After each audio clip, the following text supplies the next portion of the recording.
क्या अकेले रहने से उदासी और नकारात्मकता आती है और इनको दूर करने के लिए क्या करना चाहिए? फ्रेंड्स, आइए इसे समझने की कोशिश करते हैं। एक बुजुर्ग एक पहाड़ी की चोटी पर अपनी छोटी सी झोपड़ी के बाहर अकेले बैठे थे। वह लगातार पहाड़ियों की प्राकृतिक सुंदरता को निहार रहे थे। किसी भी मनोरंजन या इंसानों के साथ के बिना ही वह शांति से बैठे थे और उनके चेहरे पर एक शांत मुस्कुराहट थी। उनके आसपास कोई घर या झोपड़ी भी नहीं थी। शाम को एक आदमी काम के बाद अपने घर लौट रहा था।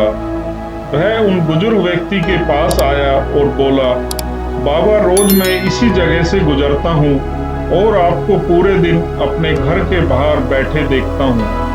आपके पास कुछ भी मन लगाने का साधन नहीं है। आप बिल्कुल अकेले हो। आपके आसपास कोई व्यक्ति या घर भी नहीं है, फिर भी आप खुश और संतुष्ट दिखाई देते हैं। क्या आप उब नहीं जाते? क्या आप अकेलापन महसूस नहीं करते हैं? बुजुर्ग हंसे और कहा, बेटा, क्या तुम उस कुत्ते को देख पा रहे हो जो शांति से उस कोने में अकेला बैठा सुस्ता रहा है? या उन पक्षियों को देख रहे हो जो पेड़ों के शीर्ष पर चैन से अकेले बैठे हैं? या जो पक्षी आकाश में अकेले उड़ रहे हैं?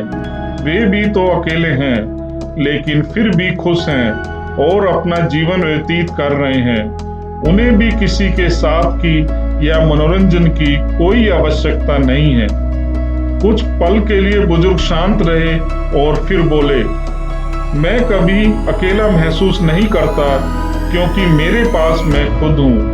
मेरे पास मेरा जीवन है जीने के लिए। मेरा जीवन ही मेरा साथी है, मेरा हमसफर है।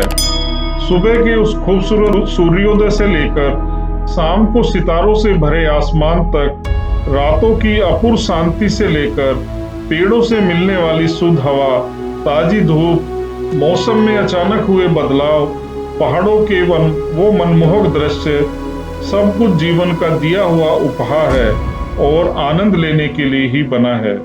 और मैं इसे महसूस करके ही सुख की अनुभूति करता हूँ, जैसे कि ये सारे जानवर और पक्षी करते हैं। इसके अलावा मेरी कुछ जरूरतें हैं: भूख, नींद, सेहत और अपनी देखभाल करना। मुझे एक मानव के संग या साथ से कोई आपत्ति नहीं है, लेकिन मैं उसके लिए तरसूं क्यों? यह मेरे जीवन में आत्म प्रेम, स्वयं प्रेम की कमी दर्शाएगा और जीवन के अमूल्य उपहारों की निंदा करने के समान होगा।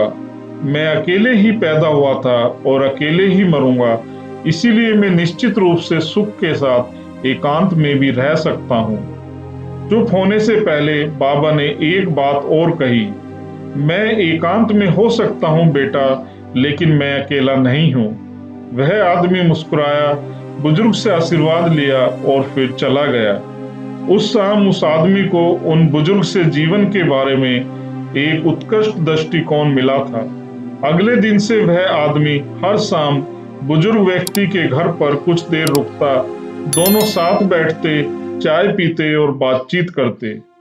फ्रेंड्स, अगर आप अकेला महसूस करते हो तो अपने आप से एक मित्र की तरह जुड़ें, अपने जीवन से जुड़ें, जीवन के दिए हुए उपहारों का सम्मान करें, उनको एंजॉय करें, अपने जीवन और अपनी आवश्यकताओं पर ध्यान दें, अपने को अपने प्रिय कार्य में व्यस्त रखें और अपनी सहूलियतों की प्रशंसा करें। यानी जो चीज आपके पास है उसका आनंद लेना चाहिए। अकेले रहो, लेकिन कभी अकेले मत पड़ो। Thank you.